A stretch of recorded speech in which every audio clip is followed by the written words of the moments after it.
이재명 정부의 부동산 정책에서 좀 눈여겨봐야 될 부분들이 좀 있을까요? 이제 시작이니까. 제일 먼저 이제 말씀드렸던 게 이제 사기 신도시가 이재명 대통령의 차별점이었어요. 김문수 후보 쪽에서는 사기 신도시 얘기가 없었거든요. 나머지는 뭐 재건축, 재개발 뭐 완화하겠다 이런 얘기는 양쪽이 똑같았어요. 그러면은 이제 공급 쪽에서 사기 신도시만 차별화가 있었고 나머지 뭐 국토 보유세 이런 얘기는 안 하시더라고요. 이번에는 지난 22년도 대선 때는 하셨었는데 네. 그런 거 안 하시고 뭐 그냥 일반적으로 우파 쪽에서도 얘기하던 감세 정책, 돈 있는 사람이 강남에 집을 사갖고 뭐 서로 비싼 거 서로 주고 받겠다는데 뭔 관여를 하냐? 그런 건 그들만의 리그다. 우리는 뭐 기본주택 뭐 이런 얘기들을 많이 하시더라고요. 공공임대 이런 얘기들을 많이 하시는데 네. 결론적으로 이제 재원을 투입해갖고 서민들을 위해서, 서민을 위한 정부잖아요. 진보 정권이 이제 앞으로 5년 동안 서민을 위해서 많은 일을 하겠다. 그런 식으로 전반적인 큰 느낌을 잡으시는 게 중요할 것 같아요. 근데 좀 특이한 건 예전 진보 정부는 약간 수요 쪽에 포커스가 좀 맞춰져 있었다면 네. 이번에는 뭐 공공임대주택도 그렇고 뭐 사기 신도시도 그렇고 굉장히 좀 공급에 포커스가 좀 많이 맞춰져 있어서 네. 이게 좀 헷갈려 하시는 분들도 좀 있을 것 같은데. 그거는 페이크죠. 아, 페이크입니까? 페이크죠. 왜냐면 이재명은 합니다. 공급은 얘기했을 때 누구한테도 욕을 안 먹잖아요. 네, 그래서 이제 공급 정책을 하겠다고 얘기를 하고 네. 그 다음에 공급은 이제 지지난 정권이죠, 벌써. 맞습니다. 지지난 정권 김현미 장관이 말했듯이 공급은 뭐 빵이 아닌 이상 하루아침에 만들 수가 없지 않냐. 네. 이게 최소 3년에서 5년, 토지 보상만 몇 년이 걸리고 아파트 짓는 데만 3년인데 그러면 10년, 20년은 그냥 지금 2기 신도시도 지금 들어오고 있는데 네. 네. 2기 신도시가 2003년도에 시작했거든요. 노무현 정권 때. 그럼 22년째 짓고 있단 말이에요. 그러니까 그 정도로 한 20년까지도 마무리가 쉽지가 않아요. 근데 지금 3기 신도시도 시작도 못했는데 4기 신도시를 얘기한다는 건 그만큼 할 말이 없다는 얘기죠. 공급이 부족해서 집값이 오른다는 거를 알고는 있어요. 근데 중도표, 우파표를 갖고 와야 되니까 공급을 얘기하면서 집값 안정은 누가 뭐라고 할 사람이 없지 않습니까? 네. 그런 상황에서 이제 이렇게 선거에서 이겼으니 이제 그리고 근본적으로 또 바뀌셨다고 그러셨잖아요. 네. 바뀌셨을 수도 있는데 문제는 지금 전세가 상승, 서울에 공급이 없어서 매매가 상승이 시작이 되면 그 어떤 정부가 오더라도 막을 수밖에 없어요. 예를 들면 이명박 정권 때 네. 보금자리론 하면서 집값이 폭등하니까 5배수 당첨, 사전 청약 5배수 당첨 했었거든요. 그러면 1만 명을 아파트를 짓는데 1만 명을 당첨시켜야 되는데 5만 명을 당첨시켜버렸어요. 그럼 나머지 4만 명은 대기 수요를 태워버리고 집 사지 마. 너 당첨됐을 수도 있어. 막 이러면서 막 이렇게 했었거든요. 살짝 묶어놓는. 네. 그러니까 그게 보수건 진보건 이런 시장 상황에서는 어쩔 수가 없어요. 그래서 약간 집값을 안정화시켰었죠. 그런 상황에서 공급을 우선 얘기를 하고 근데 안 먹힌다? 그럼 바로 수요 억제로 들어가 버리죠. 어쨌든 수요 억제는 즉각적으로 할 수 있는 거니까. 그렇죠. 공급은 바로 할 수는 없으니까. 네. 그게 이제 진보든 보수든 마찬가지입니다. 물론 이제 대출금리가 이번 주인가에 조금 올랐다곤 하지만은 어쨌든 기준금리도 한 번, 두 번 정도 더 내려갈 것 같고. 2번 더 내린다고 아주 한국은행 총재가 얘기를 하는데 지금 상황에서는 더 내릴 수도 있어요. 네, 지금 상황이 심각해요. 경제 성장률이 1%도 안 되잖아요. 0. 몇 프로면 예전에 10분의 1 수준이에요. 그러니까 거의 자영업 내수들은 다 망했다. 그리고 수출도 지금 위태롭다. 그런 상황이기 때문에 한국은행에서는 부동산 때문에 금리를 정하지는 않아요. 부동산도 일부분이지만 전체적으로 우리나라 경제 시장을 봐야 되거든요. 그때 상황이 심각하니까 돈을 풀겠다는 거죠. 네, 코로나 때보다도 지금 상황이 더 심각합니다. 자영업자들은. 12월 달에 연말 특수를 우리 또 전 대통령께서 다 날려버리셔갖고 6개월 동안 지금 경제가 마비입니다. 그래서 민심이 되게 흉흉해요, 지금. 근데 이제 새로운 대통령이 당선이 됐으니 진보든 보수든 누구든 이 경제 좀 살려줘라. 모든 사람들이 인터뷰를 하면 다 그 얘기를 하잖아요. 월급쟁이 분들은 약간 이 상황을 인지를 못 하시는 것 같은데 자영업자분들은 지금 매출이 반에 반토막 나신 분들이 굉장히 많아요. 네, 그렇기 때문에 상황이 심각하고 특히 지방은 집값도 안 오르고 비강남권도 서울 수도권도 비강남권도 안 오르잖아요. 지금 집값이. 근데 강남은 지금 22년도 하반기 대비 정고점 돌파해서 계속 새로운 정고점의 역사를 써 나가고 있거든요. 원밸리가 지금 70억이 거래가 2건이 됐습니다. 국평이. 그럼 평당 2억이 넘거든요. 디폴트죠. 네, 한 5년 전에 평당 1억 넘었다고 했을 때 반포 아크로 리버파크가 그때도 사람들이 충격을 먹었어요. 맞습니다. 근데 불과 5년 만에 보통 10년마다 이제 돈이 2배로 풀리면서 통화량이 2배로 가는데 지금 5년 만에 2배가 올랐다는 건 그 지금 한 5년 동안에 시중에 돈이 코로나 때문에 그런 거긴 하지만 너무 많이 풀렸다는 거에 반증이거든요. 그 영향이 앞으로도 계속되고 뭐 진보든 보수든 새로운 대통령이 나와서 세금을 더 많이 걷겠다, 허리띠를 졸라매겠다 하면 다 싫어하거든요. 건보료를 높이겠다 그러면 다 싫어하잖아요. 그러니까 건보료를 대통령 당선됐으니까 이제 건보료를 뭐 이렇게 하겠다. 뭐 그러니까 말을 이제 살짝씩 이제 돌려서 하시겠죠. 그러면 이제 지금 공약만 한 250조, 이 공약 했던 거 다 하려면 250조가 들어가는데 와. 그거를 시중에 이제 차근차근 공약을 말해 놓은 게 있으니까 했을 때 시중의 인플레이션이 엄청나게 쏟아지겠죠. 아무튼 뭐 부동산의 관점에서 네. 이게 생각날 수밖에 없어. 어쨌든 이 유사한 상황이 언제였지라고 이제 계속 생각을 하게 되는데 이제 문재인 정부 때가 떠오를 수밖에. 2017년도 초반을 보시면 되죠. 없어요. 그래서 초반에 분위기 되게 좋았어요 그때. 민정수석하고 이렇게 같이 커피 네. 이렇게 양복 입고 그렇죠. 세 명이서 이렇게 꽃보다 남자. 네, 뭐 그런 느낌으로 이렇게 꽃보다 커피컵 들고 이렇게 가는 청와대 것도 이렇게 좀 이렇게 보였었고. 멋있었죠. 와 그때 뭐 네. 다들 응원했죠. 다들 막 국민들의 80% 이상이 응원을 했어요. 저는 안 했는데 많이 응원했더라고요. 그랬어요? 네. 20%였구나. 근데 그런 그 초창기 때가 좀 떠오르면서 야 그러면 이제 우리 한번 경험치가 있으니 우리도 똘똘한 한 채, 뭐 신축, 최상급지 쏠림, 양극화 네. 뭐 이런 쪽으로 자산시장에 좀 적극적으로 베팅을 해야 되는 거냐 이런 질문들 많이 하실 것 같아요. 똘똘한 한 채는 너무 똘똘해졌어. 이게 원밸리 기준으로 원밸리가 지금 제일 세니까요. 70억을 돌파했다는 건 거기서 더 가기는 쉽지 않아요.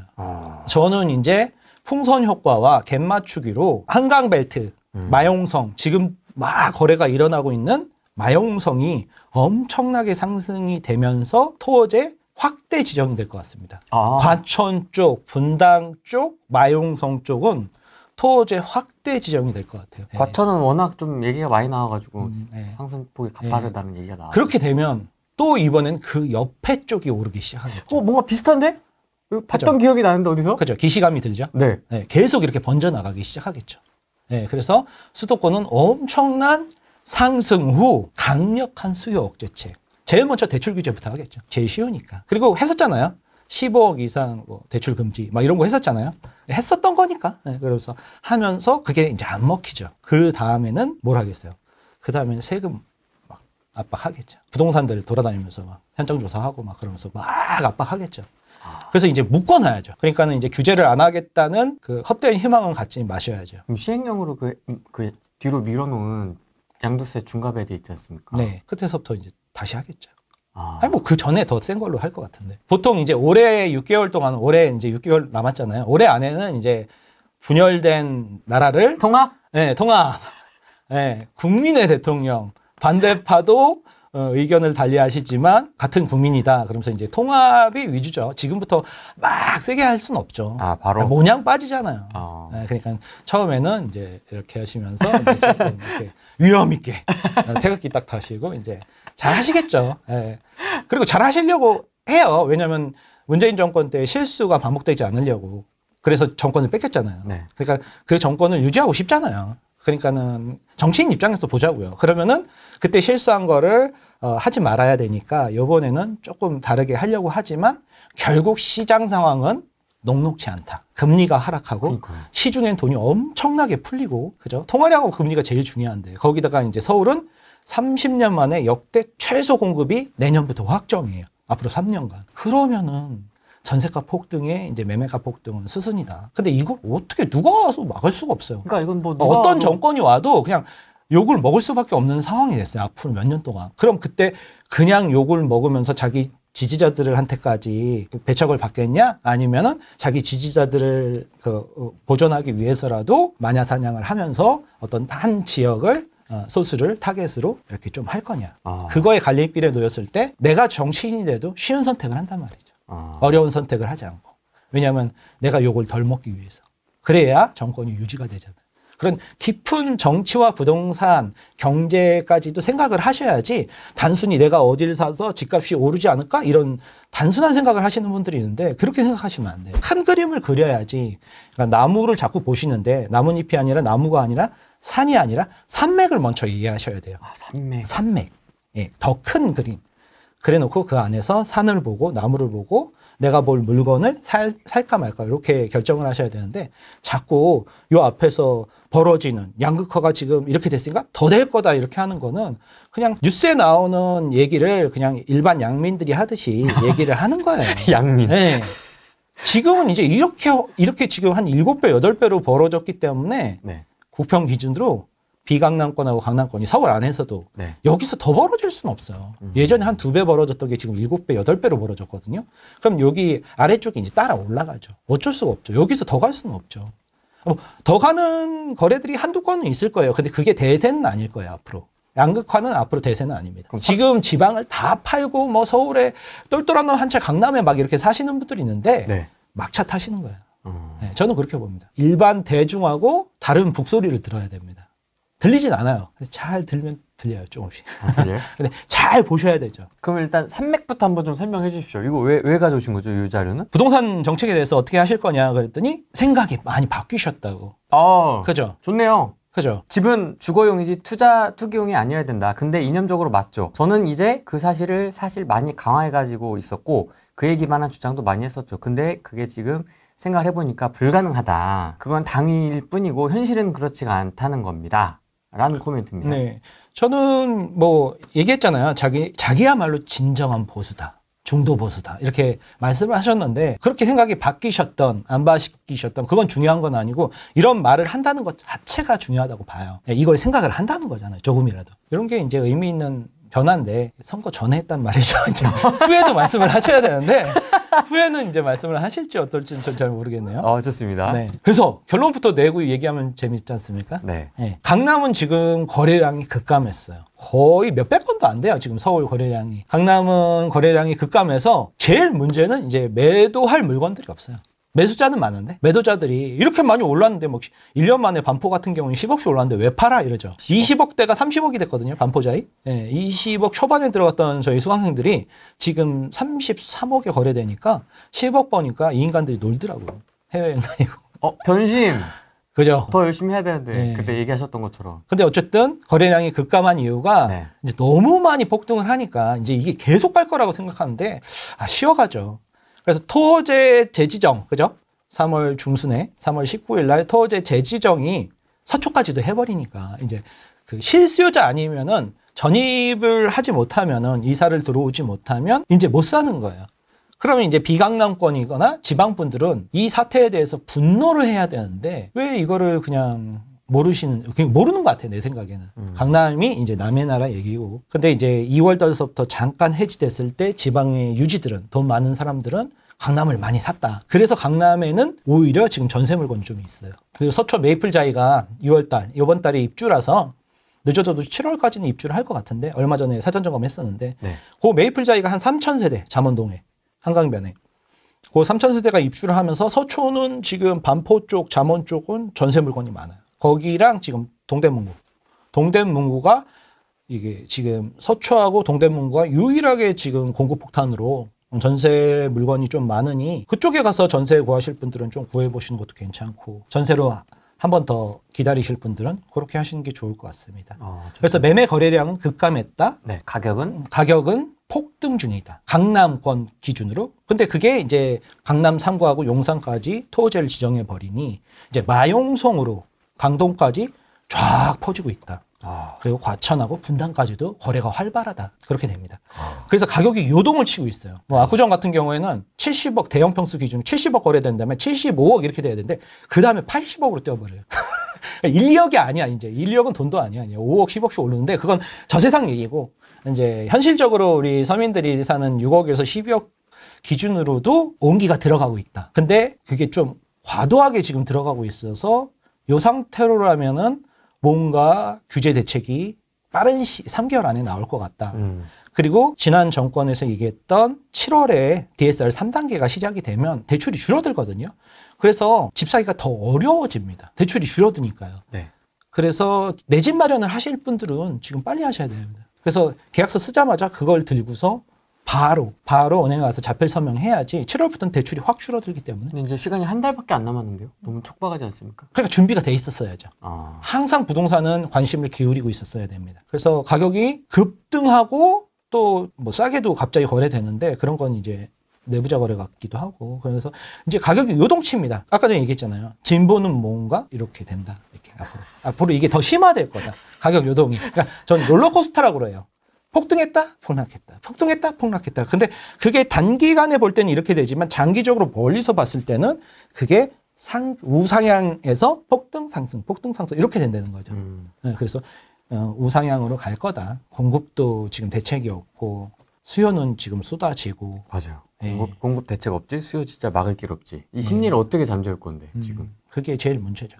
그리고 이제 3번의 정책 사회적인 요인은 네. 어느 정도 이제 일단락 됐죠. 정리했습니다. 불확실성이 해소됐습니다. 누군가 리더가 생겼어요. 그러면은 뭐 이제 응원한다. 어떤 정권이 들어오든지 국민들은 응원을 해요. 뭐 우리나라 안에서 살아가야 되는데, 그죠? 근데 네. 그 불확실성이 이제 또 남아 있습니다. 신규 규제나 새로운 부동산 정책에 대한 불확실성. 근데 저는 뭐 내 집 마련 1가구 1주택자 위주로 주로 얘기를 하기 때문에 네. 내 집 마련 1가구 1주택자들은 뭐 지금 공급도 부족한 상황에서 금리는 저금리로 가는 상황이기 때문에 뭐 오르든 떨어지든 무슨 상관이에요? 우리 가족하고 살아가는 집인데. 뭐 실수요자까지는 못 건드리니. 실수요자들은 건드리기가 쉽지가 않아요. 네, 전세 자금 대출 뭐 살짝 규제하려고 하는데 뭐 내 집 마련하면은 되는 거니까. 정책적 사회적인 요인은 일단락돼서 이제 불확실성은 해소됐고 이제 전세가 제일 문제예요. 전세가 다주택자들 규제가 풀린 게 없거든요. 그리고 풀릴 가능성도 낮아요. 그렇기 때문에 그럼 다주택자들이 지지난 정권 5년, 지난 정권 3년, 총 8년 동안 그 전세금도 못 올리고 5% 뭐 해갖고선 2년, 4년 해버리고 요번에는 8년 한다, 10년 한다, 무한갱신권 한다, 막 이런 식으로 하기 때문에 지금 다 물건을 내놓고 있어요. 그래서 경기도 뭐 외곽순환도 쪽 부동산들 돌아다니면 1000세대, 2000세대 단지에 매매 물건이 100건, 200건 쏟아져 나와 있습니다. 근데 전세는 하나, 두 개, 막 이렇게. 그러니까 전세를 안 넣는 거야, 이제 사람들이. 질려버려갖고. 그래서 세입자들이 못 나간다, 이사비 내놔라, 막 이렇게 하니까 이제 돈이고 뭐고 귀찮다. 스트레스 받기 싫어. 다 팔아버려. 그리고 2018년도에 8년 임대사업자 해놓은 분들이 지금 16년도에, 17년도에 했던 분들은 올해 8년 임대사업자 양도세 면제 기간이 도래했거든요. 2년마다 5%씩밖에 못 올렸던 게 이제 팔 시간이 됐고 양도세 면제고, 그죠? 네, 그런 많은 것들이 있기 때문에 지금 다 내놓고 있어요. 제 주변에 다주택자들도 지금 다 팔고 있어요. 네, 특히 지방은 되게 심하고요. 왜냐면 똘똘한 한 채니까 자기 서울에 한 채는 갖고 있어야 되잖아요. 실거주. 그거 외에 안 좋은 물건들은 싹 다 팔고 있죠. 포트폴리오에서 이제 아랫 버전들. 그건 다 팔고 있고 제일 좋은 것만 갖고 있죠. 그러니까 그게 심화되고 있죠. 8년 동안 그렇게 해왔으니까. 정책을. 그래서 이렇게 양극화가 극단적으로 치달았는데 이제 그 비강남권도 오른다. 강남권이 안 오른다는 게 아니라 강남권과 비강남권이 이제 동시다발적으로 오르니까 이제 서민들의 그 고통, 스트레스는 더 심해지겠죠. 이때까지는 강남만 올랐으니까 기분만 나빴지 나한테 집값이나 전세값은 많이 안 올라서 스트레스는 덜 받았단 말이에요. 그렇죠. 원밸리가 나하고는 상관이 없으니까. 그죠. 그런데 이제는 비강남권, 경기권 그리고 지방의 주요 핵심 지역까지 싹 다 전세가 오르고 그 다음에 이제 매매가가 상승할 거기 때문에 거기서 브레이크를 정부에서 걸어줄 거란 말이죠. 그런데 그 강력한 수요 억제책이 뭐겠어요? 첫 번째가 대출 규제, 두 번째가 세금 규제. 이 두 개로 이제 싹 심리를 죽여버리겠죠. 은행 금리도 너무 낮다. 가상 금리라도 붙여라. 막 그러면서 이제 그 관치금융이잖아요, 우리나라. 그러니까 은행까지 압박을 해버리면 일순간에 확 식어버리겠죠. 2017년도 하반기처럼. 그러다가 그래도 나는 내 집 사야겠다 그러면서 막 다시 2018년도처럼 불붙기 시작하면 정부에서 아주 강력한 대책을 하겠죠. 그래서 2019년도 같은 9.13 대책 같은 강력하게 때려버리면 이제 시장이 싹 다 얼어붙겠죠. 네. 그게 계속 반복될 겁니다. 2017년도에도 그렇게 예상했는데 그대로 5년이 가더라고요. 맞습니다. 근데 이번에도 뭐 시즌 2 온탕냉탕이었다면 이번에는 금냉탕. 서울 재개발 재건축을 활성화한다. 그런데 이런 거는 원래 진보 정권의 내용이 아니에요? 중도래요? 아, 중도니까. 중도니까 한다고 합니다. 중도 보수라고 그러시던데. 아, 그래요? 중도 보수면 하셔야죠. 재개발 재건축을 활성화해서 서울에 이제 낡은 네. 아파트나 빌라촌들을 다 밀어버리고 신축 아파트를 지으면, 근데 이게 정치적인 스탠스 때문에 하기가 쉽지는 않아요. 그렇죠. 왜냐면은 재개발 재건축 낡은 아파트에서 전월세 사시는 분들이 그동안에 이제 표밭이었는데 그 표밭을 갈아엎는다? 쉽지 않죠. 근데 이제 경기도 신도시는 뭐 하기는 할 것 같습니다. 쉽지는 않겠지만. 왜냐면 또 경기도에 집이 있으시잖아요. 분당에. 거기는 하시겠죠. 네, 선도직은 하시겠는데 서울은 쉽지 않을 것 같습니다. 그리고 강력한 수요 억제책을 시행할 겁니다. 세금하고 대출이죠. 뭐가 있겠어요. 그래서 예전에 말씀하셨던, 요즘은 얘기 안 하시는데 국토보유세. 이름을 바꿔서라도 할 것 같습니다. 그리고 고가 1주택자 압박, 그죠? 세금, 중과세, 아니면 고가 1주택자를 매수하려는 15억 이상 대출 금지, 전면 금지. 네, 그리고 전세 대출 규제까지. 그래서 월세화를 목적으로 하시는 것 같습니다. 진보 쪽은. 네. 월세화. 왜냐하면 전세 사기가 빌라 쪽에서 너무, 오피스텔 쪽에서 너무 많이 발생하니까 피해자들이 지금 공식적으로 인정된 인원만 3만 명이 넘었더라고요. 그러니까 안 할 수는 없고 하는데 이게 아파트까지 영향을 미쳐갖고. 월세를 참 좋아하시는 것 같아요, 이쪽 분들은. 글로벌 스탠다드죠. 글로벌 스탠다드. 전세는 우리나라에만 있는 거니까. 주택 관련 공약. 공급 얘기를 많이 하셨어요. 네. 다 공급입니다. 사기 신도시 하겠다. 재개발 재건축하겠다. 그렇죠. 공급이죠. 다 공급이죠. 분담금도 완화해주겠다. 네. 나 찍어라. 용적률 상향해주겠다. 아, 대신 공공주택은 지어야 된다. 그죠. 이런 게 있고요. 소형 아파트 의무 비율도 있고요. 예전에 있었던 건데 그렇게 해갖고 더 많은 서민들이 아파트에 들어올 수 있게 하겠다. 공공, 영구임대, 공공, 네. 공공. 공공만 다 표시를 해놨어요. 네. 5년간 250만 가구를 공급으로 목표를 한다. 네. 목표죠. 네, 목표죠. 지금 재원도 없고. 네. 그러니까 25만 원도 줘야 되는데, 그죠? 아, 줄 게 많아요. 그게 뭐 한 13조가 되더라고요. 한 번 줄 때마다. 한 번 줄 때? 한 번 줄 때, 전 국민한테 한 번 줄 때마다 13조, 12조 정도. 아, 많이 들어가는구나. 네, 그럼요. 네, 그래서 1년에 한 번 준다는데 몇 번 주고 나면 이제 인고. 네, 지금 정부 재정이 몇 조 없어요. 그럼 어떻게 했어요? 이제 돈을 찍어내거나 세금을 걷거나. 아닙니다. 10만 원씩 돌리면 됩니다. 순환경제. 순환경제. 호텔 살리듯이 돌리면 됩니다.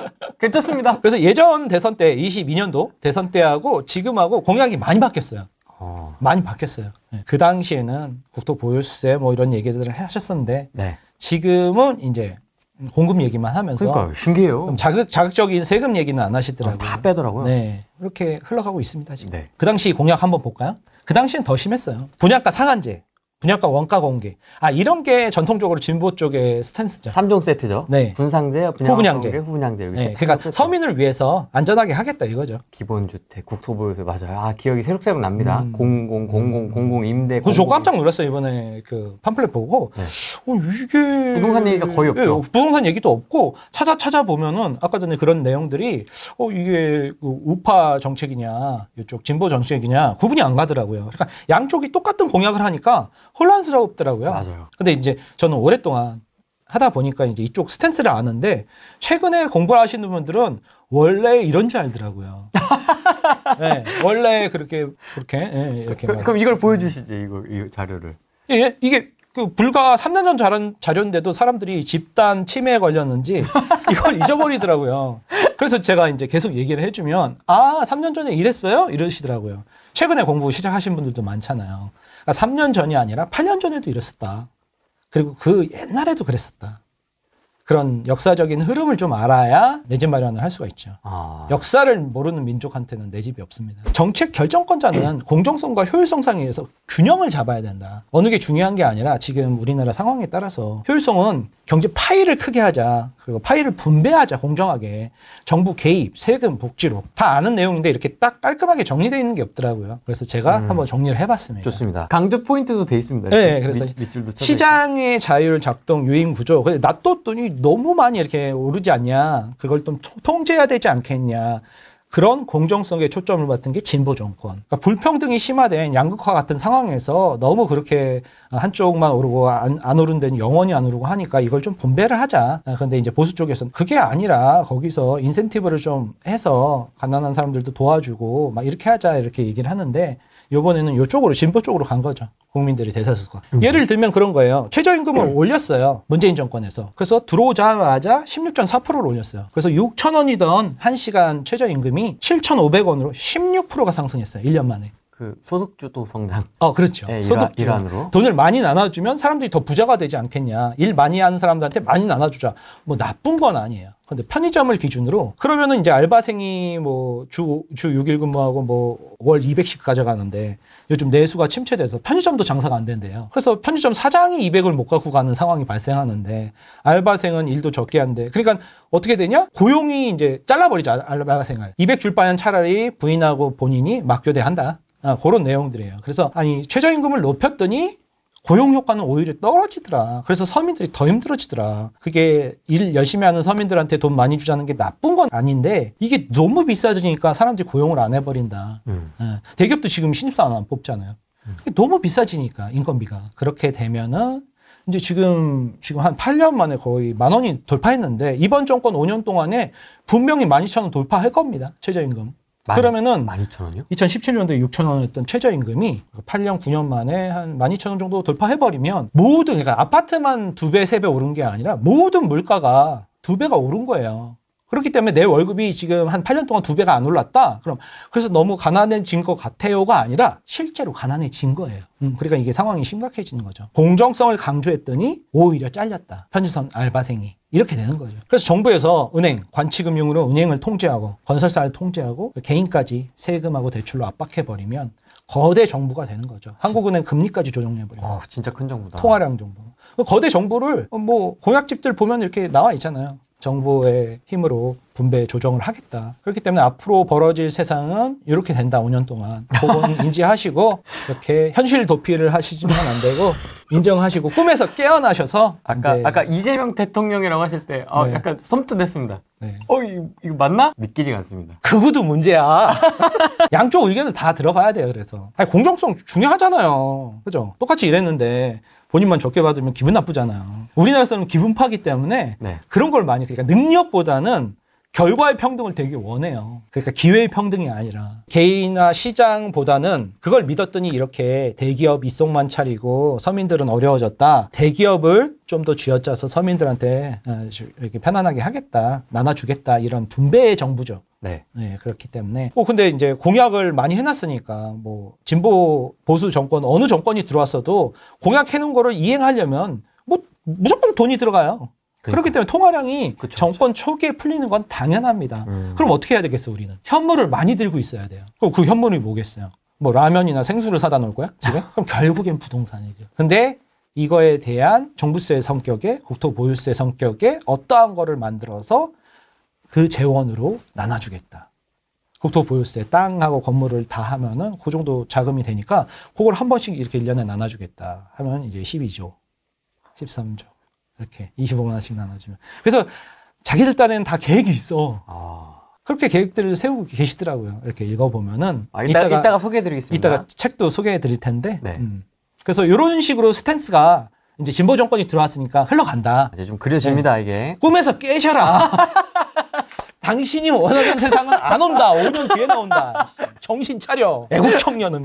내 속에 들어갔다 오셨나? 요게 이제 3월 달에 다시 확대 재지정을 하면서 네. 서울이 확 꺾였는데 그랬는데 지금 실수요자 위주로 정고점을 계속 돌파하면서 강남, 서초, 송파가 간단 말이죠. 그래서 뭐 잠실도 국평 기준으로 33억 돌파했고 강남은 뭐 40몇 억씩 돌파하고 애지간한 거예요. 반포 원베일리가 뭐 치고 나가지만 70억 돌파하고 이런 상황에서 네. 시중에 돈이 너무 많이 풀렸어요. 코로나부터 시작된 건데 전 세계가 다 풀었잖아요. 그래서 우리나라만 집값이 오른 게 아닙니다, 여러분들. 엄청 올랐어요. 특히 미국은요. 이따가 보여드리겠지만 금리가 6%가 넘어요. 주택담보대출 금리가. 기준금리가 우리나라보다 더 높잖아요. 그렇기 때문에 거기 그 이민 가셔서 내 집 마련하신 분이 이따가 자료 나오지만 네. 대한민국이 부럽다고. 금리가 지금 3점 몇 %예요. 대출 금리가. 그렇죠. 네, 그러니까 반이라고.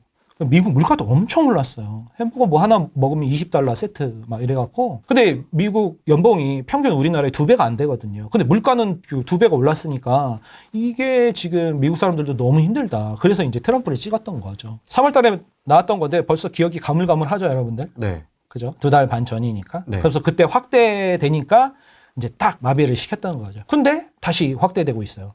그때 얘기했던 정부 논조가 뭐였냐면 금리가 하락하고 있다, 유동성이 많이 풀린다, 공급은 역대 최저다. 정부도 알고 있어요, 이 세 가지를. 그렇기 때문에 이거에 대한 하나하나 규제를 가하겠죠. 금리는 기준금리가 이런데 가상금리 더 붙여라. 유동성은 뭐 시시하겠죠. 왜냐하면 세금 더 걷는 것보다 돈 찍어내는 게 편하니까. 네. 공급은요. 공급 충분하다 이러면서 김현미 언니처럼 계속 뻥카를 날리겠죠. 제2의 김현미 언니가 앞에 한 명 등장할 것 같다. 누군지 이제 궁금하다. 아빠지? 방패막이. 방패막이? 욕바지. 욕바지. 네. 근데 지난 정권 윤석열 정부에서는 없었잖아요. 네. 국토부 장관도 좀 존재감이 미미했었고. 그렇죠. 근데 이제 어떤 분이든 한 분 나와서 이제 욕바지 역할을 하면서 공급 충분하다. 걱정하지 마셔라. 지금 이렇게 급하게 사실 필요 없다. 공급이 넘쳐나는데 지금 잠깐 병목 형상일 뿐이다. 그러면서 계속 이렇게 누르겠죠. 근데 그게 안 먹히겠죠. 눈치 빠른 사람들이 지금 막 사겠죠. 그러면 에이씨 그러면서 확 하겠죠. 근데 그게 올해는 살짝 잽이 나올 것 같고 문재인 정부 때도 그랬는데 내년부터 본격적인 수요 억제책이 시작이 되면 그때는 사고 싶어도 못 사는 이런 토지 확대 재지정, 그죠? 특히 과열지구 이런 거에 더 확대 재지정이 시작이 되면 그때는 이제 사고 싶어도 못 사죠. 제가 작년부터 올 초까지 빨리 전세 끼고라도 사라 했는데 못 사셨던 분들이 지금 그러더라고요. 지방분들이. 수강생분들 중에 지방분들도 많으신데 그분들이 그때라도 살 걸 그랬어요. 전세 끼고라도. 지금은 전세 끼고도 못 사니까 저는 자기는 너무 답답하다고. 그때 왜 빨리 사라고 그랬는지 이제 알겠다고 그런 얘기를 하시더라고요. 또 지방에 있는 분들께 또 정리가 더 좀 필요한 시간이 있어서. 전입이 안 되니까. 강남 3구는 이제 못 사는 거예요. 지방분들하고 경기도 사람들은 강남 3구는 못 들어와요. 영원히 거기 살라는 거지. 돈이 있어도 못 사요, 이제. 분당 있는데요? 구로도 있는데요? 있죠. 없다는 건 아니죠. 있는데, 그러니까는 돈이 있고 좋은 걸 사고 싶어도, 명품백을 사고 싶어도, 줄 서? 이거야. 넌 못 사. 경기도니까. 넌 지방 사람이기 때문에 강남을 넌 살 수가 없어. 이렇게 정부에서 대놓고 얘기하는데도. 그래서 오세훈 서울시장이 그랬잖아요. 토호제 풀 때. 이건 헌법에 위배되는 거다. 그랬잖아요. 토호제에 대해서. 근데 헌법에 위배를 또 했네요. 네, 다시. 그러니까요. 거주 이전의 자유를 막았잖아요. 화들짝 놀라서. 그러니까요. 다시 했죠. 근데 그때 안 막았으면 지금 8,000건 돌파하면서 10,000건 넘어갈 뻔했어요. 서울이. 작년 여름에 과열 양상으로 가버릴 뻔했는데 3월 19일 날 막았는데도 8,000건 넘어버렸어요. 작년 여름에 10,000건 넘었다가 12월 1월 달에 확 분위기가 죽으면서 3,000건, 2,000건 후반까지 됐다가 다시 19일 만에 3월 19일 날 막았으니까 19일 만에 발표를 했죠. 그리고 한 20일 만에 막으니까 그렇게 됐죠. 나머지 열흘 더 거래됐으면 10,000건 넘었을 겁니다. 엄청나게 과열됐었죠. 근데 다시 지금 토호제 재지정의 효과가 없이 이제 실수요자들이 사는 건 막을 수가 없잖아요. 그래서 전입도 하고 그런 분들이 이제 사기 시작하니까 가격 계속 전고점 돌파하면서 물건이 없죠. 강남은 지금 그런 상황입니다. 근데 문제는 이제 비강남권이 확산되면서 오르기 시작한다는 거. 이걸 막을 수 있는 책략가, 지혜로운 책략가가 진보 쪽에 있을까요? 아니요, 이 흐름을 막을 수 있을까요? 네, 진보 쪽, 보수 쪽 다 없습니다. 이 시장의 거대 흐름을 막을 수는 없어요. 딜레이 시킬 수는 있겠죠. 잠깐의 규제로. 네, 눌러놓거나 이 정도. 네, 그거에 강약이 있을 뿐이지 쉽지 않은 상황입니다, 지금. 그럼 이번에는 좀 퍼져 나가겠네요. 지금 그렇죠. 제일 큰 글씨가 유동성 아니에요? 유동성이죠. 시중에 돈이 많이 풀린다는 거죠. 네. 수요도 지금 막 달아 올라가고 있는 상태이고. 지금 뭐 지방이 노인과 바다로 다 망하고 있는 마당에 지방 주요 지역 외에는 다 망하고 있잖아요. 그래서 시각화시켰는데 이걸 이렇게 텍스트로 나열하면 이게 강약을 모르시더라고요. 그래서 유동성, 수요, 그다음에 금리하고 공급은 거두는 거고. 유동성 임팩트가 엄청 큽니다. 그죠? 큽니다, 이렇게. 네. 더 커져야 돼요. 더 커져야 되고 수요도 크고. 네. 그런 상황에서 이게 거대한 산맥이기 때문에 금리하고 공급은 단기적으로 잠깐 이 유동성이 점점 커질 것으로 예상이 되고 수요도 뭐 아직은 꺼질 것 줄어들 기미가 없죠. 네, 없지 않습니까? 네. 금리는 낮아질 거고 공급은 뭐 예를 들면 수요 같은 경우는 강북에 있는 초등학교가 폐교를 하고 있어요. 학생이 없어서. 근데 강남은 지금 강남 3구는 미어 터지거든요. 한반에 막 28명 막 이래요. 중학교는 30명이 넘고 막 그래요. 강남 학원가 쪽은. 학군지 쪽은. 그러면은 여기는 왜 이렇게 애들이 많은 거야? 그런 생각. 지난번에도 왜 봤지 않습니까? 역삼동? 애들 막 엄청 많잖아요. 그러니까 강북에서 이제 폐교되면 거기 있는 사람들이 그냥 학교를 안 가는 게 아니라 다 이제 학교가 있는 쪽으로 모여드는 거잖아요. 그러니까 도시화, 집중화. 그러면서 밀도 높아지고. 우리나라가 밀도가 높은데 더 높아지고 있잖아요. 그런 상황이 계속 수요가 핵심지로 모여들 거다. 부산 같은 경우에 해운대. 그죠? 대구 같은 경우에는 뭐 수성구, 뭐 이렇게 광주는 봉선동 이런 쪽으로 계속 모이니까 나머지는 점점 지역 경제 자체가 무너지고 있고 핵심지는 점점 더 가격이 상승하고 그런 양극화가 심해졌는데 이제 너무 심해지니까 그 서울 강남권은 그 주변까지도 이제 같이 덩달아 오르는 광진구라든가 강동이라든가 과천이라든가 분당이라든가 강남 주변 지역이 싹 다 상승하고 있죠. 그럼 그 다음 단계, 뭐 노도관, 금관구, 아니 뭐 저쪽 더 위쪽으로는 의정부, 포천, 양주, 파주, 뭐 밑으로는 거북섬, 뭐 이렇게 좀 온기가 퍼져 나갈 수 있을까요? 외곽순환도로 라인까지는 확실하게 퍼져 나가요. 근데 그 이후에 이제 의정부라든가 파주, 이제 거북섬, 시흥 그쪽까지 갈 때 강력한 규제가 나옵니다. 보통 한 3개월에서 6개월도 안 가요. 3개월 폭등하면 정부에서는 자기가 안 하려고 해도 안 할 수가 없어요. 왜냐하면 너무나 많은 질타를 받으니까 그거를 할 수밖에 없죠. 언발의 오줌 누기 식으로 강력한 규제를 해요. 이게 나중에 후폭풍이 어떻게 돌아오든지 간에 자기 정권만 지나가면 되니까. 우리나라는 5년 단임제 아닙니까? 그러다 보니까 어쩔 수 없어요. 그때 그러면 이제 여기 거래되기 시작하는데 이런 규제를 해서 어떻게 하냐 이런 게 맨날 역사가 반복됐어요. 그러니까 보통 강남부터 시작을 했는데 지금 강남이 한 2년 넘게 달렸다는 거죠. 네. 그렇기 때문에 이게 처음에 뭐 한 20년 전에는 2배였던 게 지금 8배 정도 차이가 나버리기 때문에 평균적으로 이제 갭매우기 풍선 효과로 이제 그렇게 주변이 이제 싹 다 오르기 시작하죠. 근데 그게 외곽순환도로까지인 것 같다. 제 개인적인 생각으로. 그럼 반대로 생각하면 9월 30일까지 다주택자들은 여기를 못 사는 거예요. 다주택자나 지방분들은. 그럼 서울분들은 어떻게 해야겠어요? 그 전에 사셔야죠. 9월 30일까지. 그러니까 이 근처 살고 있는 분들한테는 오히려 기회예요. 너만 살 수 있는 거예요. 이렇게 걸러준 거네, 후보를. 다주택자, 일단 너네끼리 해봐. 지방, 경기도에 사는 사람들은 여길 못 사는 거죠. 그러니까 이게 점점 사다리를 걷어 차는 것 같아요. 점점 그들만의 스카이캐슬을 만들어가고 있습니다. 스카이캐슬.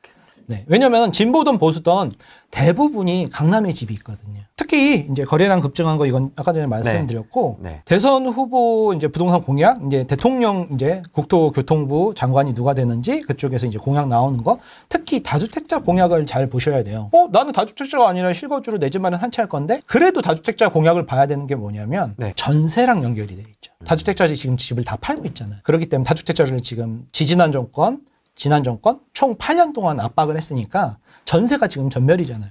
1000세대, 2000세대의 전세가 제로 단지도 있더라니까요. 제로. 세입자분들이 연락이 와서 전세 재계약, 감사합니다. 막 그러더라고요. 그래서 왜 그런가 이렇게 얘기를 해보니까는 부동산에 전화해봤더니 전세가 하나도 없다고. 매매는 100건, 200건 막 쏟아져 나오고 있어요. 네. 그래서 지금 상황이 심각하다. 그게 전세가 그럼 폭등하면 그 다음에 매매를 자극하잖아요. 이게 이제 순차적으로 앞으로 벌어질 일이죠. 서울 부동산 시장에서는. 근데 지금 매매 갭 차이가 좀 있어서 바로 이렇게 자극을 할 수 있을까요? 갭이 있는. 노도강은 지금 2021년 하반기부터 폭락해서 거기서 멈춰 있어요. 맞습니다. 그렇기 때문에 전세가 지금 이렇게 올라가면 일기 신도시 쪽으로는 지금 5천 갭도 나오고 있어요. 근데 이제 취등록세 12.4%, 10.4%? 그것 때문에 지금 못 사고 있죠? 네, 12.4% 때문에 못 사고 있죠. 안 사는 거죠. 요번에 빌라 임대사업자 혜택 준다고 해도 안 하잖아요. 2025년도 올해는 상고하고로 간다. 근데 이제 강력한 규제 대책이 나오기 시작을 한다. 상고하고네요? 상고하고로. 고고. 둘 다 고고네. 고고입니다. 전세 전멸이 시작이고, 그럼 전세가 폭등, 매매가 자극, 매매가 폭등. 그래서 이제 강남도 움직이지만 이제까지 안 움직였던 강북, 일기 신도시, 분당은 움직이고 있었지만 일기 신도시까지도 엄청난 그 전세가 상승 이후 매매가까지. 여기서 만약에 취등록세만 12.4%만 풀어주면 투자자들은 지방 갈 거 없이 수도권에서 일기 신도시에서 5천 갭으로 투자를 할 수 있으니까. 그렇죠. 네. 뭐하러 지방 기차 타고 내려갑니까? 근데도 안 한다 지금. 아무도 전세를 안 사서 세를 놓는 사람이 없어요. 지금 다주택자들은 다 씨가 말라가고 있습니다. 참새를 다 죽여버렸더니 별을 쪼아먹는다고 참새를 다 죽여버렸더니 쥐가 들끓어서 쥐가 별을 다 먹어갖고 중국에서 그 당시에만 아사한 인구가 100만 명이 넘는다고. 그래서 이제는 비강남권이 오르니까 서민들한테 굉장한 직격타죠. 이제 느낌이 옵니다, 이제. 그럼 서민 정부를 주장한 진보 정권에서 이걸 가만히 있을 수는 없잖아요. 그러니까 이제서부터는 강력한 수요 억제를 할 수밖에 없어요. 공급은 어떻게 할 수가 없잖아요. 가격 억제, 수요 억제. 그럼 제일 쉬운 게 이제 대출 억제. 그죠? 그래서 집을 사기가 점점 더 힘들어져요. 특히 진보 정권에서는 쉽지가 않습니다. 그래서 이렇게 엄청나게 압박하다가 이제 그게 계속할 수는 없잖아요. 쌀값이 오르니까 밥 먹지 마. 밥 양 줄여. 막 계속 그러다가 며칠 굶으면 사람이 눈이 뒤집히잖아요. 네. 이 개인의 욕망을 자극하는 거니까. 집, 내 집, 안정에 대한 욕구를 억누른 거잖아요. 본성을 억누른 거니까. 그러다 한 3년 지나고 4년 지나면 에이씨 그러면서 사죠.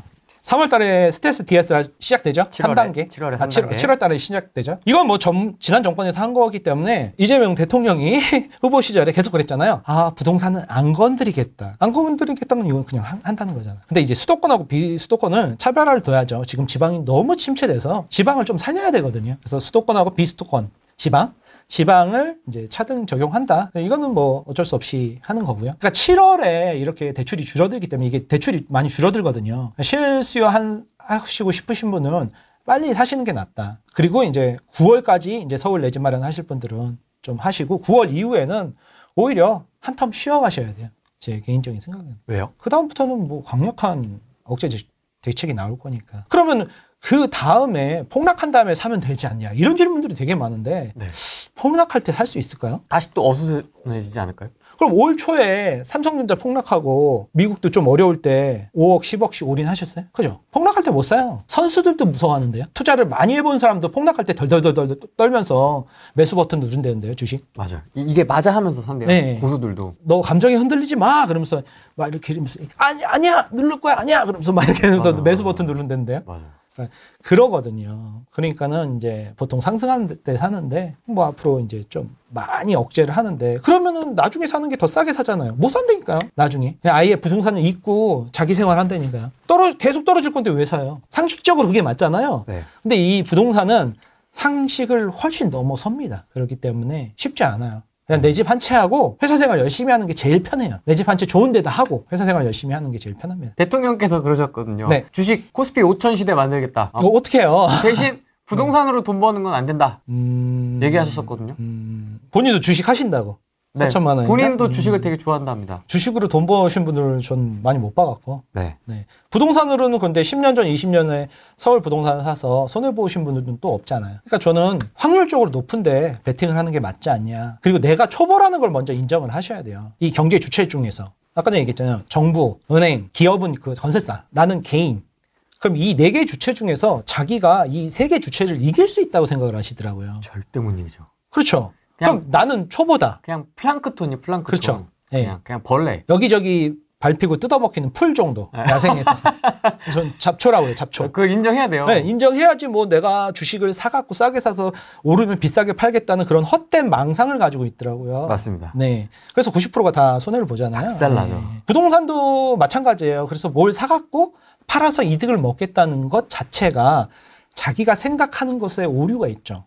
왜 팔아요? 그게 오르지 않을 거라는 걸 자기가 벌써 말하고 있는 거예요. 강남 부자들, 부동산으로 돈 버신 분들의 특징이 뭐 강남뿐만 아니라 뭐 해운대든 어디건 진짜 좋은 물건을 사서 안 팔죠. 워렌 버핏의 투자 원칙, 코카콜라를 사서 40년째 갖고 계시잖아요. 그러니까 진짜 좋은 건데 왜 팔아요? 그죠? 그게 이걸 사서 팔아야겠다는 생각 자체가 자기가 쓰레기 물건을 샀다는 거잖아요. 자기도 안 믿는 걸 누가 믿어요? 근데 진짜 좋은 걸 사놓고 강남이든 부산의 해운대건 좋은 걸 사놨고 우리 가족이 좋은 교통환경 학군 좋은 입지에서 살고 있다면 왜 팔아요? 오르든 떨어지든 뭐예요? 정권 5년 지나갈 동안에 종부세만 좀 몇천만 원 내면 끝이지 뭐. 근데 그런 질문 되게 많이 할 것 같아요. 아니 소콜님 내가 믿을 수 있는 물건은 내 역량으로 사기가 어려운데요? 그래서 이제 이번에도 그런 질문들이 많더라고요. 소콜님 방금 전에도 말씀하셨지만 내가 믿는 물건이 비싸니 뭐 예를 들면 강남이 지금 비싸니 동작구나 뭐 구로는 아닌 것 같고 동작구나 강동구나 분당같이 한 급 아래가 더 많이 오를 거냐면서요. 비율상으로는 더 많이 올라요. 근데 그때 이게 갈아탈 수 있겠냐는 게 첫 번째고, 이게 더 많이 오른다 한들 당신 여기에서 계속 오르는데 안주하지 그걸 팔고 나오기가 쉽지가 않다고요. 그래서 결론은 뭐냐? 덜 오르더라도 강남에 꼬마 아파트를 들어가라는 거죠. 낮춰서. 강남에 지금 정고점을 돌파하는 9평이나 20평대나 막 그 메인 물건들 말고요. 강남 안에서도 이제 B급 물건들이 있다고요. 그런 물건들을 잘 눈여겨보라는 거죠. 강남이 얼마나 큰데. 서초도 있고 송파도 있고 그죠? 그런 쪽에서 잘 눈여겨보면 있는데 특히 송파 쪽에 많죠. 그러니까 뭐 내가 엘리트만 봐도 그러니까요. 내가 쉽지가 않은데 라고 이제 서울대가 뭐 이대만 있나? 포기할 게 아니라 네. 뭐 공대도 있고 그렇죠. 그죠? 뭐 할 데 많죠. 여러 가지가 있으니까. 그죠? 네. 그럼 뭐 분당이 좋은 데가 뭐 송파에 안 좋은 데보다 더 좋지 않냐? 맞아요. 뭐 예를 들면 중앙대 약대가 좋냐, 서울대 뭐 저기 서울대 뭐 어느 과가 좋냐? 공대? 뭐 예. 공대는 그렇고 이제 좀 뭐 지질학과라든가 뭐 이렇게 어디가 좋냐? 농대. 그럼 당연히 중앙대 약대를 가겠죠. 그죠? 근데 만약에 뭐 서울대 뭐 지질학과 정도에 우리 아빠가 서울대 지질학과 교수야. 내가 교수 테크리트를 탈래. 그러면 약국 주 6일 일하면서 밤 10시, 11시 퇴근하는 것보다 교수 테크리트가 낫겠는데?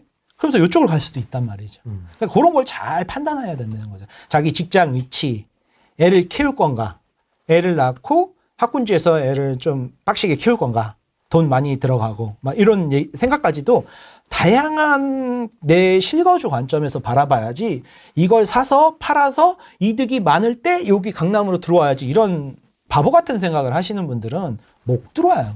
갑자기 그러면 생각나는 질문이 그러면 네. 강남에 들어갔을 때의 생활비가 아무래도 학원비 많이 나죠. 많이 교육비라는 들죠. 차이가 좀 나지 않겠습니까? 네, 많이 나죠. 구로에서 애기 키우는 거랑 네. 강남 서초 송파에서 키우는 거랑 확실히 좀 뭐 학원비라든지 엔겔 지수도 그렇고 네. 굉장히 좀 이게 지출이 많이 들어갈 것 같은데 네. 그런 부분에 대해서는 좀 질문 안 하세요? 킴스 클럽이라고 서초에 가면은 3,900원짜리 아주 맛있는 애슐리 델리라고 있어요. 그런 물가가 싼 데도 많단 말이죠. 비싼 것도 있죠. 10만 원, 20만 원, 뭐 오마카세 이런 것도 있지만 호텔 뷔페도 있지만 그때 거기 지하상가 네. 사주신 데 있지 않습니까? 엄청 맛있는데 거기. 그러니까요. 알탕. 그러니까요. 진짜 맛있던데 깜짝 놀랐어요. 그게 진짜. 13,000원인데. 그죠? 그러니까는 다양한 선택지가 서울에선 강남에선 존재하는데 그때도 말씀드렸잖아요.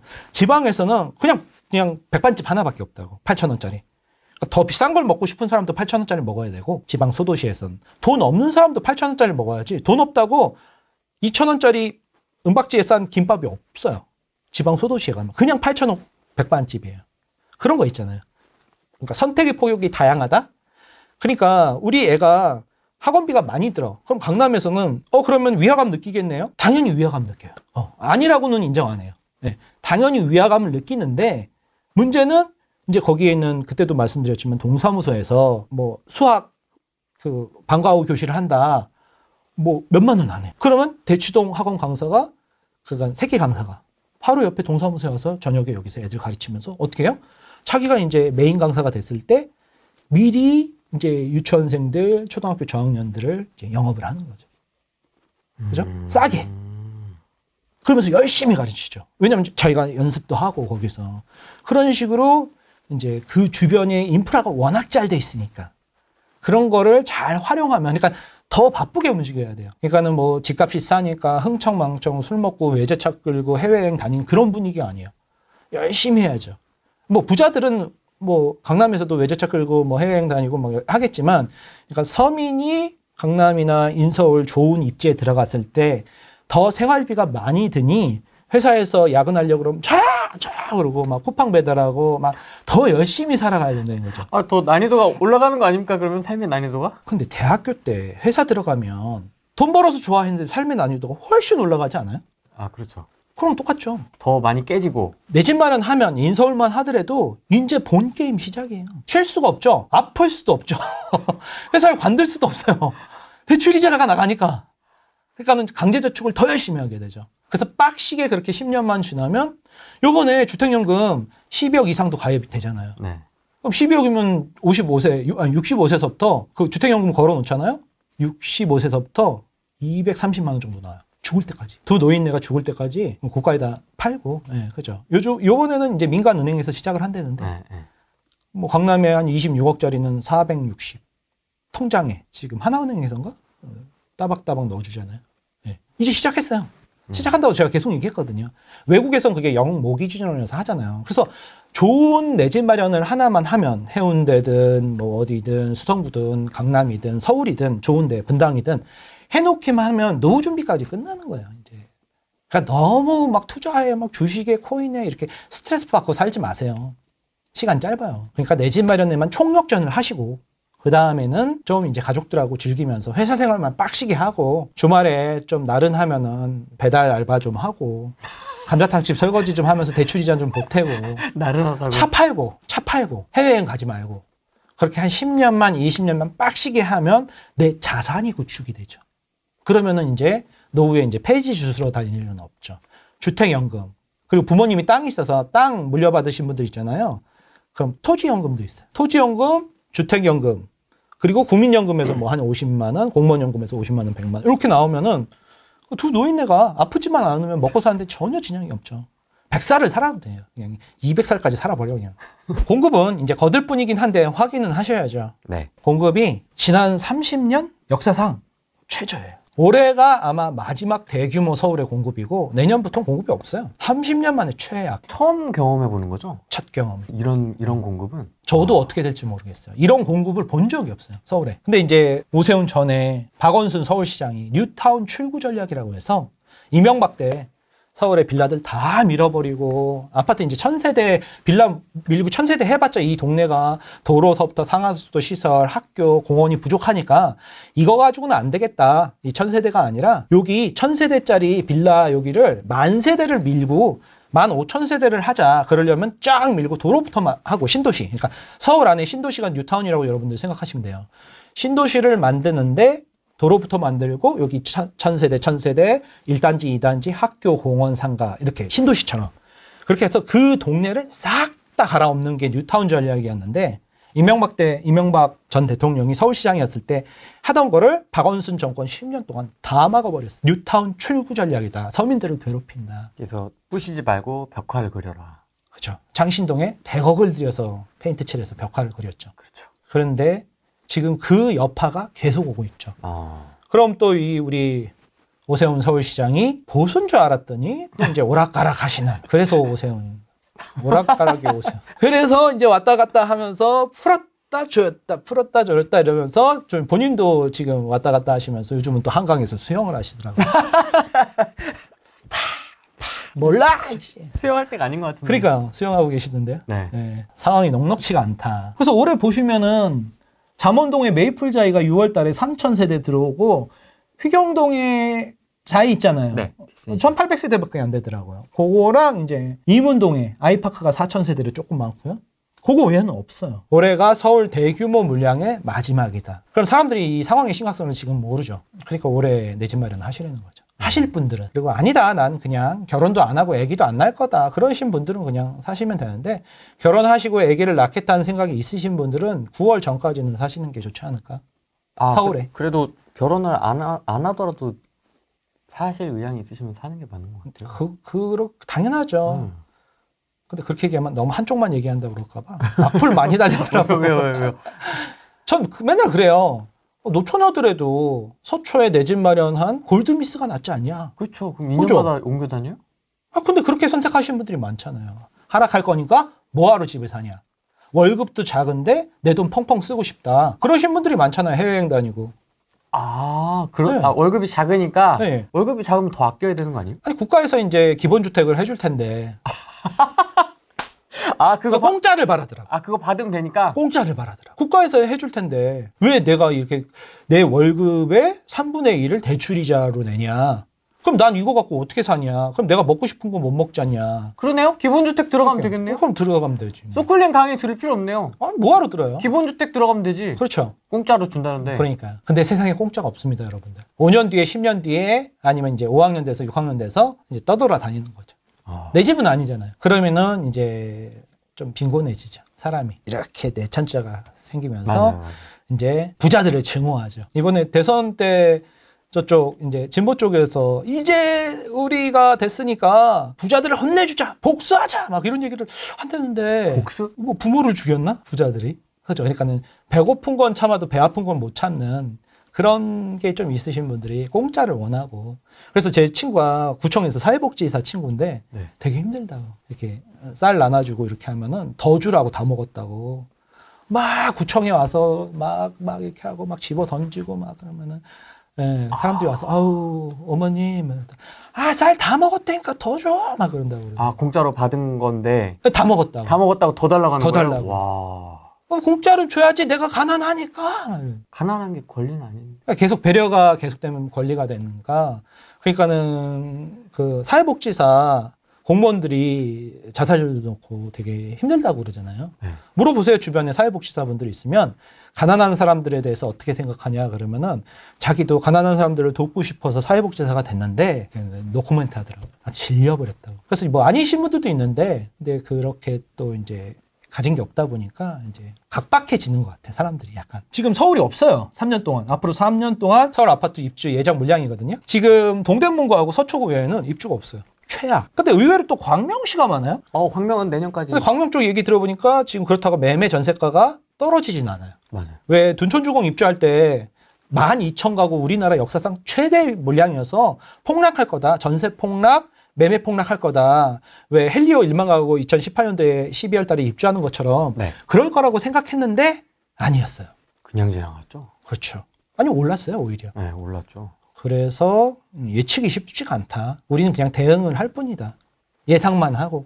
네. 유동성 이게 제일 문제예요. 여러분들이 이거 하나만 기억하시면 돼요. 유료급 강의인데 오늘 무료로 그냥 다 풀어 그냥. 다 풀어. 언제 죽을 줄 알아 내가. 그래서 우리나라가 1000조를 돌파한 게 통화량이 M2라고 그래요. 한국은행에서. 네. 2005년도에 1000조를 돌파했어요. 근데 2014년도 9년 만에 2000조를 돌파했어요. 2000조를. 그럼 그 다음에 3000조일까요? 아니에요. 더블로 뛰니까 4000조를 돌파한 게 코로나 때. 10년 만에.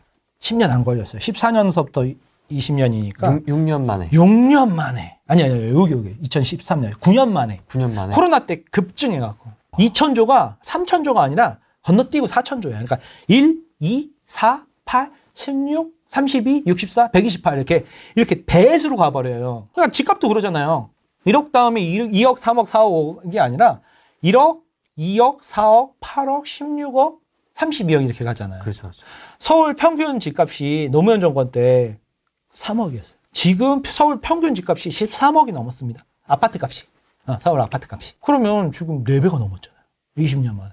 그러니까 10년마다 2배가 지금 늘어나고 있잖아요. 그러면은 조금 있으면 이제 8,000조가 넘어서는 거예요. 그 다음엔요. 9,000조? 경이죠. 8,000조 다음에는 1경 6,000조. 경칠 노릇이죠. 그러니까 옛날에 숫자 공부할 때 생각해 보세요. 조 다음에 뭘까요, 여러분? 경이요. 그런 건 우리 세상에는 없어요. 그랬잖아요. 맞아요. 있잖아요. 그러면 이렇게 되면 리디노메이션이라고 해서 뒤에 숫자 0 3개 빼고 해버리면 그럼 무조건 폭등이죠. 또 한 번. 맞아요. 너무 싸 보이니까. 맞아요. 근데 왜 제 월급은 이렇게 안 오를까요? 그러니까 가난해진 거죠. 가난하게 느끼는 게 아니라요. 실제로 가난해진 거예요. 김밥이 5,500원이라니까요. 김밥 2줄을 못 사요. 10,000원으로. 그럼 10,000원이 이제 돈도 아니죠. 유동성이 가장 큰 문제입니다. 이걸 통화량이라고 하죠, 보통. 그죠? 시중에 풀린 돈의 양. 맞습니다. 이게 여러 가지 정치적인 배경 때문에 앞으로 엄청나게 풀어댈 거다. 추경 벌써 35조? 지금 35조 얘기 나오고 있던데요. 벌써. 위기가 기회듯이 전쟁통에 부자가 나잖아요. 네, 그렇듯이 잘 살피자. 이렇게 역동적인 다이나믹 코리아에서 오히려 기회가 있을 수 있다. 왜냐하면 쪼는 사람이 있잖아요. 생각해보면 문재인 정권 때, 노무현 정권 때 다 팔고 외국으로 나가신 분들이 있어요. 처음에는 종부세 새로 나오고 세금 쏟아지니까 5년 동안 와, 나 잘했다. 똑똑한 애나 그랬다가 지금은 다 후회하시잖아요. 아유, 그래도 한국에 하나 놔두고 올 걸. 세금 그거 뭐 몇천만 원 내면 되지 뭐. 1% 해봤자 얼마겠어요. 뭐 12억 서울 아파트 평균 기준이 12억에서 1%를 때려버린다 한들 1,200만 원이잖아요. 그럼 5년만 지나고 나면 아파트 값이 2배로 될 텐데 1,200만 원 뭐 5년 하면 1억도 안 되잖아요. 근데 아파트 값은 지금 3억 했던 게 12억 됐는데 1억 내고 12억 버는 게 낫지. 그러니까 손해에 너무 과민 반응을 하고 앞으로 벌어질 일에 대해서는 무관심하고 그러니까 사람들이 약간 그렇게 이제 팩트를 못 보고 현실 부정을 하는 것 같아요. 여긴 어디? 나는 누구? 여긴 대한민국 이재명 대통령이 들어온 상황. 정신 차려! 자, 일단 무주택자. 무주택자는 6월 전에 계약을 해라. 그리고 뭐 스트레스 DSR 3단계를 하더라도 9월 안에 강남에 들어오실 분들은 9월 안에 사셔라. 그리고 서울에 내 집 마련하실 분들은 6월 전에 계약하고 계약서 들고 바로 은행에 가서 자필 서명하셔라. 그래야지 7월 달에 스텔스 DSR 시행 전에 자필 서명한 그 조건으로 대출이 더 나온다. 무주택자는 무조건 내 집 마련을 하셔라. 그리고 1, 2주택자, 1주택, 2주택자 갈아타기 있지 않습니까? 네. 그러면 이제 이분들은 상급지 구축을 노리셔라. 특히 서초에 지금 공급이 많지 않습니까? 그런 식으로. 동대문구에 공급이 많지 않습니까? 그런 식으로 경기도 분들은 동대문구도 보시고 이쪽도 보고 마영송도 보시고 그러니까 바쁘게 움직이셔야 될 것 같아요. 입지의 업그레이드를 하셔라. 되게 중요한 얘기가 나옵니다. 입지를 업그레이드하고 네. 집 상태 다운그레이드, 평수 다운그레이드. 그렇죠. 그러니까 집이 좁아진다고 지난번에도 말씀하셨는데 집은 좁아지지만 그 주변에 인프라는 굉장히 좋은 곳으로 들어가는 거죠. 그러니까 쉽게 얘기하면 복도시 꼬마 아파트 들어가라. 원베이든 투베이든 좁은 데서 시작해라. 전 신혼 때 그 가구도 없었어요. 봉 이렇게 해갖고 옷 거는 거 있잖아요. 행거. 맞아요. 행거로 살았어요. 행거 좋아요. 행거로 살았어요. 가구가 없었어요. 왜냐면 이사 갈 거니까.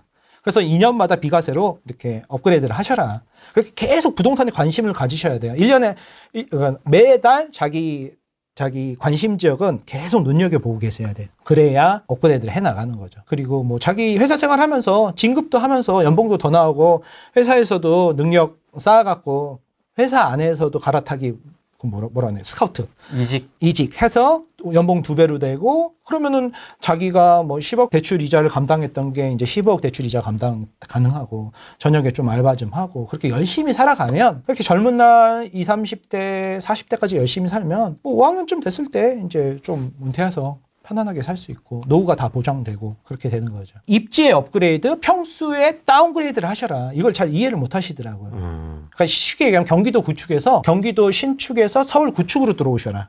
이런 얘기죠. 경기도 구축은요. 당연히 서울 구축으로 들어오셔야죠. 그런 얘기를 말씀드린 겁니다. 그다음에 다주택자. 후위를 도모해라. 서울 강남의 매도. 서울 강남 핵심지. 그러니까 해운대 핵심지, 대구, 수성구 핵심지 외에는 전량 매도. 전량 매도. 네. 후위를 도모. 후일. 5글자. 다주택자들은 기억하십시오. 후위를 도모. 살아남는 놈이 강한 놈이야. 3년에서 4년 이렇게 써있네요. 아니요. 엄청 압박하면서 튀어오를 거니까. 그때는 또 이렇게 똘똘한 한 채가 아니라 또 이제 기회가 또 오니까 전세가 엄청 폭등하고 그러니까 이제 똘똘한 한 채로 계속 가지는 않을 거예요, 여러분들. 지금 막 똘똘한 놈 한 채 막 막차 타시려는 분들이 있는데 무리해서 네. 지방에 막 투자했던 애들이 지금 다 팔고 손해보고 지금 지방 폭락장인데 다 팔고 강남에 한 채 사고 막 이렇게 또 좋아하는 애들이 있는데 살할 때 안 사고 지금 사냐. 그죠? 그렇게 무리해서 막 이렇게 하지 마시고 후위를 도모하시고 그것만 정리하시고 이제 좀 이렇게 하셔라. 그런 질문. 2배, 3배 오른 강남을 국평을 사기에는 지금 전 아니라고. 지금 강남 들어가는 건 좀.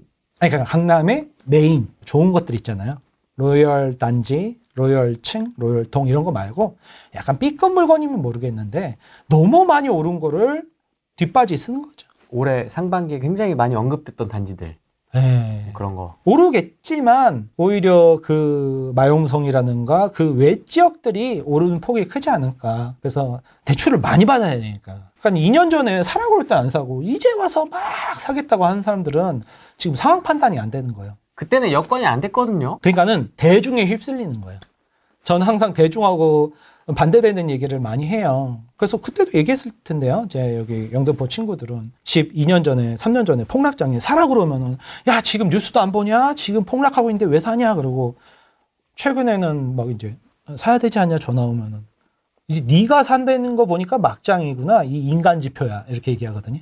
근데 그게 25년 동안 계속 반복됐어요. 막 폭등할 때는 사겠다 그러고 이 인간 지표. 폭락할 때는 사라 그러면 안 사고 그렇게 반대되는 행동들을 하시는 분들이 의외로 많아요. 그러니까 뉴스에 나오는 걸 그대로 다 믿어요. 그러니까 현장을 좀 둘러보고 이게 상황 파악을 해야 되는데 뭐 30억 가던 게 70억 가는데 뭐 그런 걸 추격 매수를 할 수는 없잖아요. 그러니까 요번 타임은 지났다. 그런 강남의 대잔지, 신축, 로열은 지났고 이제 강남의 뭐 B급 이런 물건은 좀 보시던가 아니면 다음 장을 노리셔라. 마용성이나 뭐 이렇게 좀 덜 오른 지역을 노리셔야 되는 타이밍이 왔어요. 이제 풍선 효과, 갭 메우기. 예. 똘똘한 놈 한 채보다는 그래 양극화가 계속 갈 거냐? 아니죠. 한 놈만 계속 갈 수는 없죠. 나머지 뭐 국민들은 그럼 어디서 살아요. 그리고 그 사람들 수요도 지금 계속 올라오는데 그것들이 이제 오를 차례가 온 거죠. 그러니까 시기별로 메인이 있는데 그걸 꼭 한 발 늦게들 움직이시는 분들이 있더라고요. 벌써 2년 전에 들어왔어야 되죠. 지금은 그런 강남 로열은 늦었죠. 지금 진보 정권이 국회를 장악하고 있기 때문에 입법을 좌지우지하지 않습니까? 네. 그래서 이게 시작이 됐잖아요. 이게 할 줄 알았나요? 2017년도에? 전혀 몰랐습니다. 문재인 정권 들어올 때? 전혀. 근데 했잖아요. 네. 그죠? 근데 이제 국회와 행정부와 다 장악을 하고, 그죠? 그렇기 때문에 이거보다 이제 2년 플러스 2년, 4년보다 더한 8년, 8년, 10년, 10년, 무한. 무기한. 일단 투투투부터 하지 않을까요? 가볍게. 가볍게 투투투. 6년. 에피타이저. 한번 먹어보는 거지. 잼 한번 날려보고 그죠. 할 것 같습니다. 아. 그래서 민주당에서 한번 이런 얘기가 있었어요. 3월 달에 벌써 이제 잊혀진 얘기죠. 뭐 한 3개월 지나면 다 이제 잊어버리시잖아요. 네.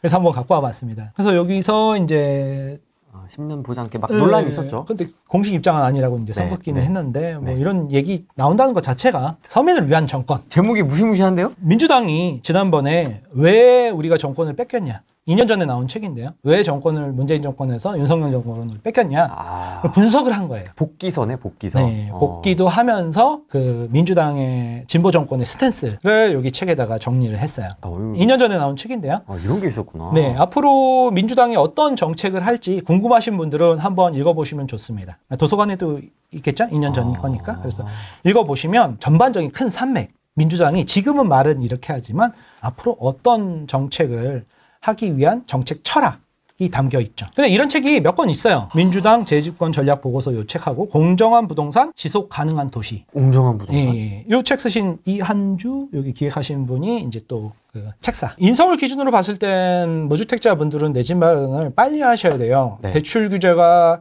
7월에 나오지만 더 센 게 하반기에 기다리고 있다. 내년에 기다리고 있다. 그래서 그때는 더 내 집 마련하기가 쉽지가 않다. 앞으로 쉬워질 거라고 착각을 하시는데 기본 주택은 쉬워지겠죠. 근데 번듯한 그냥 민간 주택은 먼저 선진입해서 거기서 자산을 구축하고 있는 사람들한테 돈을 주고 사오는 거잖아요. 인플레이션 점점 심화되고 그 사람들이 뭐 이거 뻔히 오를 거 아는데 왜 팔아요? 안 팔고 계속 이렇게 갖고 있죠. 나보다 하수겠어요. 벌써 5년 전, 10년 전, 20년 전에 벌써 서울의 좋은 지역에 강남의 좋은 지역에 집을 갖고 계신 분들인데 이분들은 고수죠. 그 고수의 물건을 내가 가서 사는 상황이기 때문에 그렇죠. 약간이라도 이렇게 불안할 때 들어가시는 게 아우 내가 지금 두 채인데 내가 강남에 좋은 거 하나 있고 여기 동작구에 하나 있는데 이거 하나 팔까? 그치 한 주택 하나만 갖고 있자. 종부세 2주택자는 좀 많이 내게 한다는데 그런 식으로 이제 지금 이제 현실 인식을 하시고 이제 던지시는 분들이 있단 말이에요. 그러니까 지금 잡아야죠. 그리고 이제 공급 확대한다, 뭐 한다 하면서 이제 좀 수요를 억제해 보려는데 안 먹힌다 하반기에. 그럼 이제 하반기부터 강력한 규제 대책이 들어오잖아요. 그러면 내년부터는 이제 뭐 6개월 다독 거렸으니까 이제 본격적으로는 이제 앞으로 한 3년 동안 스트레이트로 때려버리겠죠.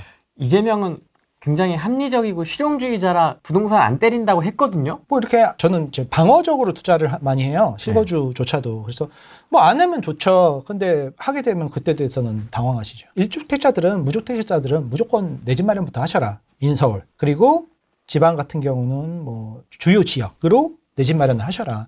그래서 교통, 환경, 인프라 이런 거 학원까지 다 누리셔라. 우리 가족이. 행복하게 살면 됐지 뭐. 자동차 사서 자동차 값 떨어질 텐데 왜 사요? 핸드폰 사서 핸드폰 반에 반값 될 텐데 왜 사요? 그걸 충분히 사용하잖아요. 그 사용 가치만 해도 집이 가치는 충분하다. 더군다나 핵심지면 땅값이 오른다. 집은 낡아져도. 그 다음에 핵심인 주택연금. 주택연금까지 시작이 되면 12억 이상, 20억, 30억짜리도 주택연금 걸어놓으면 내 집에서 평생 살면서 이제 한 달에 뭐 200, 300, 400씩 1000만 원까지 한도거든요. 나오면은 그걸로 1000만 원이요? 1000만 원 한도야. 근데 26억짜리가 지금 460 준다니까. 65세서부터. 그러니까는 사용 가치, 투자 가치, 주택 연금 가치까지 다 방어가 되는 거잖아요. 그러니까 이상한 거 투자하고 코인, 주식, 뭐 지방 이상한 물건들 갭투기 막 이런 거 하지 마시고 그냥 좋은 집 하나로 딱 끝내셔라. 그리고 회사 생활 열심히 하셔라. 월급쟁이는 월급 뭐 열심히 회사에서 일하면 350 주면 그게 무비 투자잖아요. 건물 한 채 3층짜리 꼬마 빌딩 갖고 있는 사람도 겉에서 보기에 화려하지 공실 나고 그러면 월세도 못 받아요. 요즘 다 공실이잖아요. 다 온라인으로 넘어가고. 그렇기 때문에 맞벌이라면 건물 2동 갖고 있는 사람이다. 그래서 350 하면은 뭐 700이면 그걸로 우선 열심히 대출이자 내면서 내 집 마련하고 2년마다 갈아타면서 좋은 입지에서 사시고 노후도 보장되고 그리고 내 생활도 깔끔하잖아요. 은행 대출 이자만 내고 회사 생활만 열심히 하면 되니까 나머지 시간은 가족들과 보내시고 이렇게 생각하셔야지 너무 투자 남들 투자하는데 내가 뒤처지는 거 아닌가 이런 공포감을 갖고 있는 것 같아요. 조급증? 그런 걸 좀 잊어버리시는 게 좋을 것 같아요. 내 집 마련 한 채. 그래서 1주택자든 2주택자든 갈아타기 일시적 2주택자든 다 한 채로 가시고 다주택자들은 후회를 도모해라. 한 번의 기회가 올 텐데 지금은 아니다. 그래서 정리할 거 정리하시고 거기서 이득을 볼 생각 하지 마시고 살아남는 놈이 강한 놈이죠. 그러니까 요번 한 텀은 쉬시고 다주택자들은 살아남으셔서 후회를 도모해라. 그게 정신건강에 좋다. 무서워. 저는 계속 주장했어요. 이 얘기를. 네, 몇 년 전부터. 그런데, 네, 어쨌든, 요번에는 이제 확정됐잖아요. 네. 그래서 이제 물건들 나올 것도 나오고, 금매로 팔릴 것도 팔리고, 이러면서 교통정리가 좀 될 것 같아요. 빨리 현실로 돌아와라, 호랭이는. 네. 애국 청년은 이 현실을 인정해라. 자기 자신을 용서해라. 진보든 보수든 어쨌든 리더다. 우리 담임이 없는 것보다 그냥 맨날 이상한 담임이라도 있어야 옆반하고 싸운다. 반장이 나은 것 같기도 한데. 반장이 나은 것 같아요? 그 반장이 갑자기 자기가 선생이 되겠다고 나갔다가 그냥 고사리 먹고 내려오고 막 난장판이었는데? 우리 교실이? 우리들의 영웅이 생겼잖냐. 일그러진 영웅이더라도 영웅인데 들어왔으니 응원해줘야지 뭐 그럼 어떡해. 우린 지금 대한민국이라는 한 배를 탔는데. 맞습니다. 그래서 잘하길 바라고. 네. 그 지금 이제 막바로 이제 미국하고 관세 협상서부터 시작해서 막따위로 싸워야 돼요. 지금 중국하고도 싸우고. 맞습니다. 네, 그래야 되는데 지금 우리 안에서 이렇게 싸워버리면 미국이나 주변 국가들은 좋다고 웃죠. 지들끼리 내분으로 망하네. 막 이러면 뭐 우리는 뭐 그냥 그죠. 네, 그러니까 우리끼리 이제 다시 합심해서 잘 해야 되는데. 좋아요. 25만 원 받을 생각이 너무 기대가 됩니다. 너무 좋아요. 나도 줄라나? 전 국민 보편적 복지. 코로나 때 주더라고. 다 줍니다. 처음에는 안 주더니 나중엔 다 주더라고. 25만 원. 너무 기대가 됩니다. 네. 받을 생각에. 근데 이제 엄청난 인플레이션이 네. 거대한 쓰나미가 몰려온다. 맞습니다. 그러면은 좋은 현물을 들고 있어야 된다. 그렇게 결론이 나죠. 알겠습니다. 이렇게 정리를 하고 네. 또 이제 아마 발표가 또 나오겠죠. 주요 발표가 아마 정책의 종합대책이 한 번씩 항상 나오지 않습니까? 정권 초기. 책사들이 좀 강하시더라고. 네, 그래서 그렇게 한번 해보고. 아까 전에 소개해드린 책 읽어보면 앞으로 이제 어떻게 될지 아실 수 있을 것 같습니다. 네, 알겠습니다. 오늘은 여기까지 하겠습니다. 고맙습니다. 감사합니다. 네.